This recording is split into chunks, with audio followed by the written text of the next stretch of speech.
Hi, I'm Jess Salem. I'm an infant mental health specialist and an infant body worker, as well as an infant sleep educator.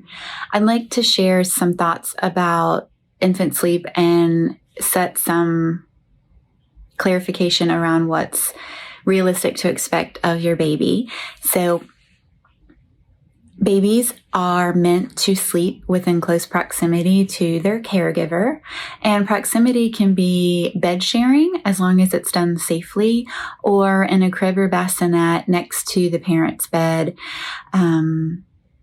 Within arm's reach is kind of the proximity distance that you're thinking about. And this helps you and your baby maintain synchronicity within the biorhythms so that ultimately less arousal needs to happen before you are cued in that your baby is stirring to maybe eat or have another need met sometime in the night.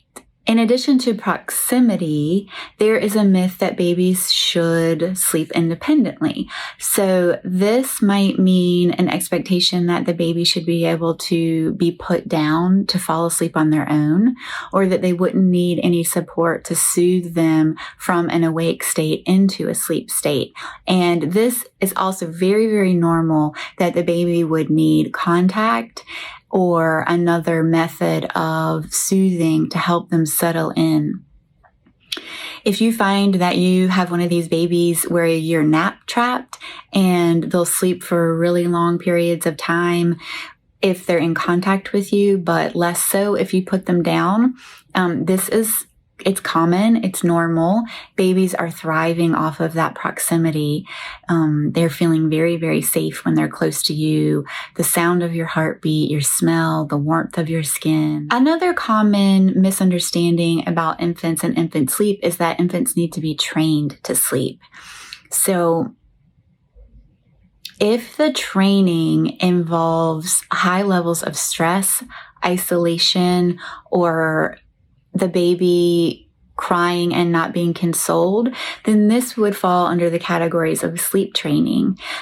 Babies will naturally develop their ability to sleep, much like they will develop other abilities.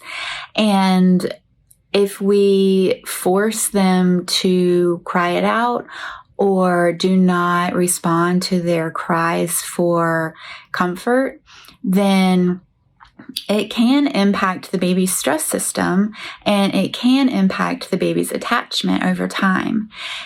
One of the things that seems particularly obvious to me as an infant specialist is that the baby would expect continuity of care over the 24-hour period.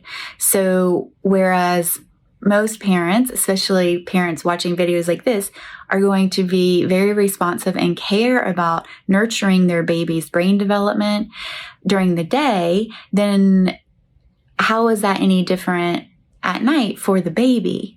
So the sleep training benefits are often reported more so by the parent who is feeling less stressed at having to be responsive through the night. But the benefit is typically not for the infant because the infant is always going to benefit from being nurtured.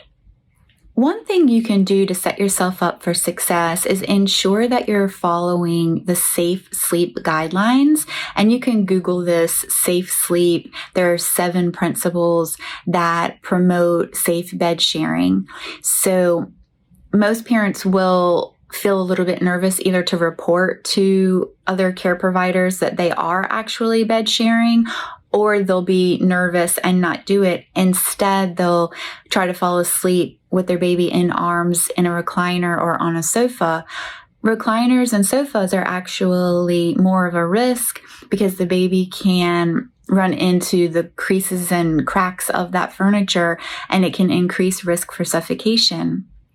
Whereas if you prepare your bed for safe bed sharing, then you can nurse at night and then drift off to sleep knowing that you've prepared a space that's a firm, flat surface and no risks for suffocation or strangulation. Even parents who swear they're never going to bed share usually do end up sharing a sleep surface with their infant. So if you familiarize yourself with the infant safe sleep guidelines, then you can build your confidence that you are covering your bases and ensuring that your baby is safe while they sleep right by you.